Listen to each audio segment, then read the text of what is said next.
There are a lot of ways to look at Mother's Day. It's a complicated holiday that many UU ministers hate preaching on. Of course, there are those who love their mothers and who are mothers and feel totally great and happy about it.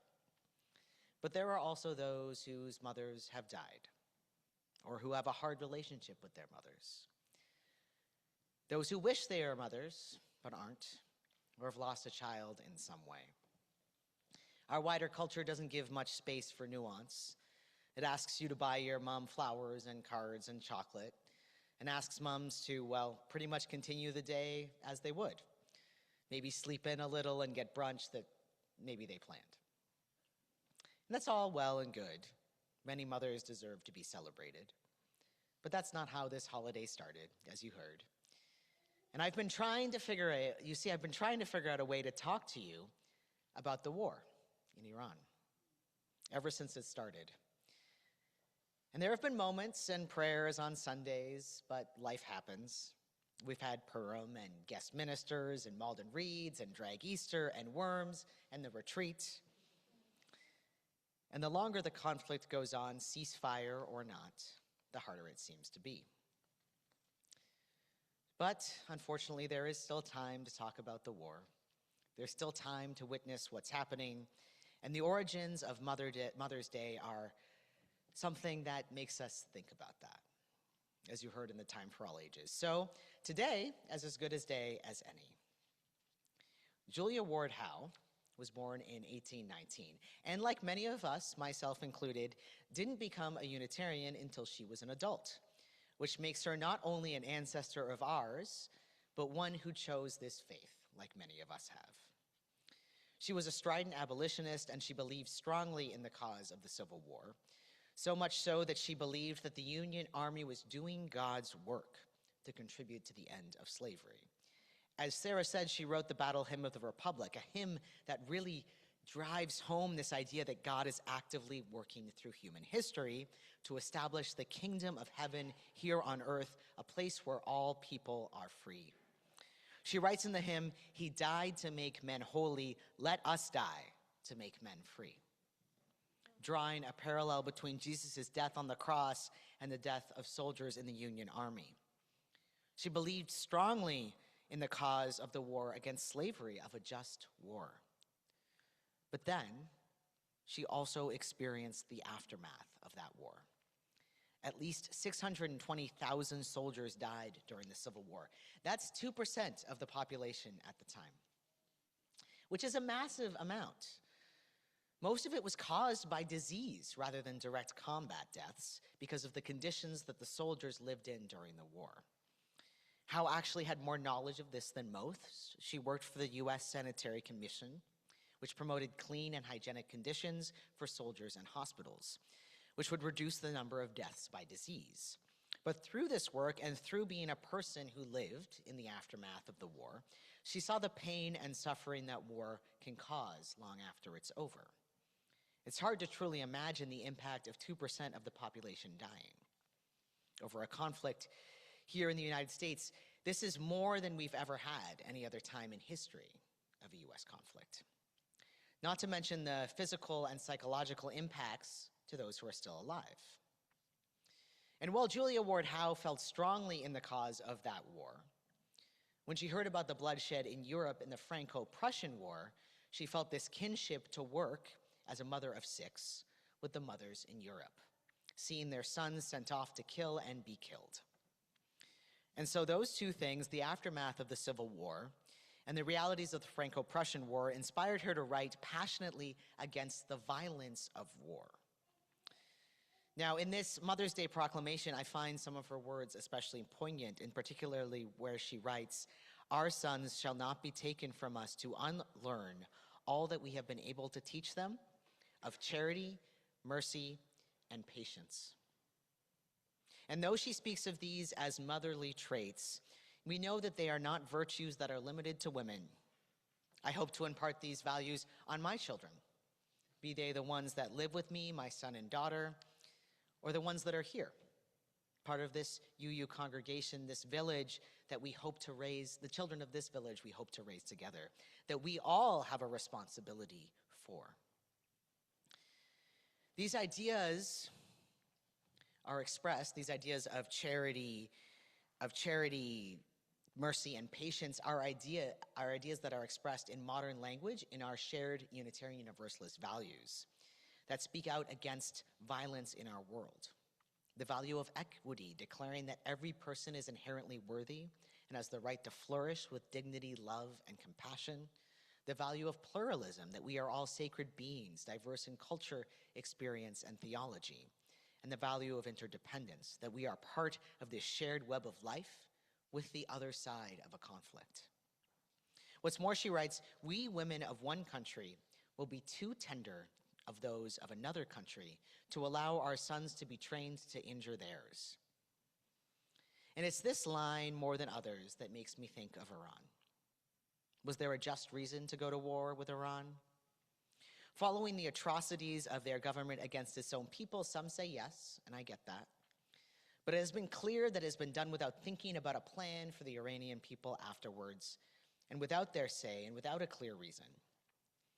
And I'm reminded of our member Suad's sermon on Nowruz, about how it's important to listen to the stories of the Iranian people. And I'm reminded of an Iranian man who was interviewed on NPR the day after Iran's supreme leader was killed, and he said he was happy that this horrible leader was dead, but also sad and afraid, because there was no plan moving forward. That this war was continuing and that it was continuing to hurt so many people. We cannot allow our sons to be trained to injure theirs. You know, I've spoken from this pulpit before how as a parent, it's the children who make me feel most fear and sadness about what's happening, and particularly in that time, I spoke about the people of Palestine and the genocide that's happening there. And the same is, of course, true of this. A school was bombed, an elementary school full of children, 165 civilian deaths by the United States. A school named Shajere Tayyebe, which translates to good tree. This goodness and its fruit, bombed by our government. We can't look away. We can't teach our children to be trained to injure those of another country simply because it's not our country. We are too tender to allow this. But what are we to do? Julia Ward Howe called upon all women of the world to come together, to find it within themselves to commemorate their dead and to call for peace, without regard to nationality. She recognized and imagined a leadership role that women could play. If men were going to start and wage wars, perhaps women could find the way out of them. Perhaps as mothers, they could uniquely know the pain that war causes and end the bloodshed. And yet, perhaps this was overly optimistic of Howe. Because this past Wednesday, Donald Trump and his wife Melania hosted a military Mother's Day event. Melania Trump, a mother, spoke of the grief and pain that mothers feel when their children serve in the military, framed it as a sacrifice for the United States, spoke of it as valiant, courageous, and necessary. Melania claimed that mothers know love for a child in a unique and different way than fathers can understand, and uses it as a reason to revere the sacrifice they make, rather than recognize the common bond between mothers on both sides of the world. And I bristled, which I do often. Is it true that I don't love my children as much as my wife?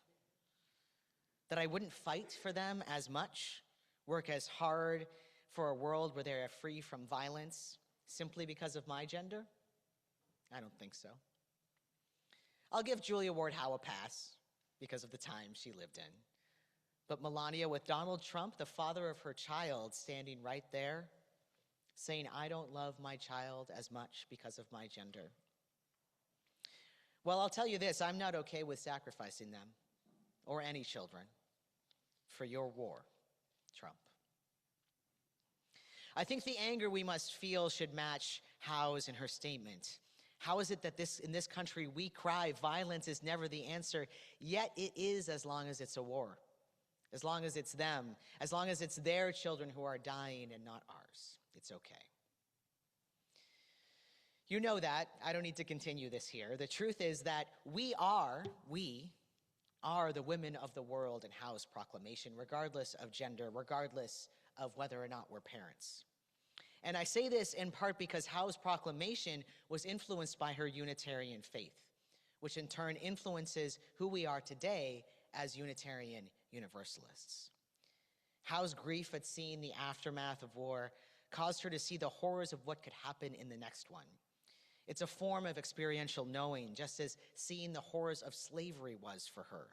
She was able to see what is true through direct experience, something Unitarian Universalists honor as a way of knowing. And it wasn't that the Civil War wasn't just and necessary, perhaps, but that it is our duty to prevent the next war. And by the teaching of her Unitarian faith, she proclaimed that we must not ask our children to unlearn the values we teach them, to injure and kill those who are not like us. And she connects it to Mother's Day because that was her understanding of the greatest love there can be, is that love for a parent and their child. What parent would wish this upon their child? I think it's fair to say not the mothers of Iran or the military mothers of our own country.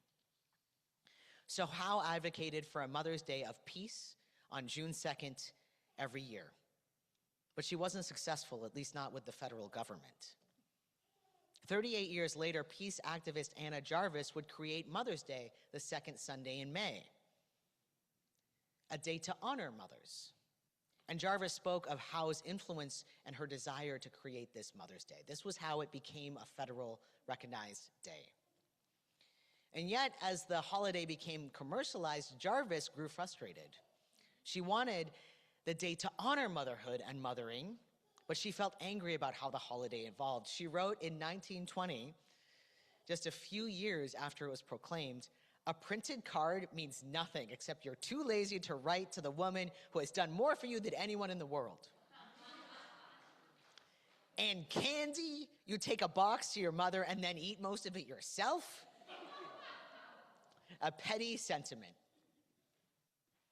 This holiday, though, had already moved from a holiday asking mothers and women generally to work together across the world for peace to one honoring mothers, a significant change, and was now one of commercialization and petty sentiment rather than substance. And it remains that way today in a lot of ways. And that commercialization and sentiment is in part what brought us this military Mother's Day. The idea to give up your child is the highest honor you could bestow on your country, and how that honors you as a mother is a long way from Julia Ward Howe's intentions with her proclamation. So what does Howe ask of us now in 2026 for Mother's Day?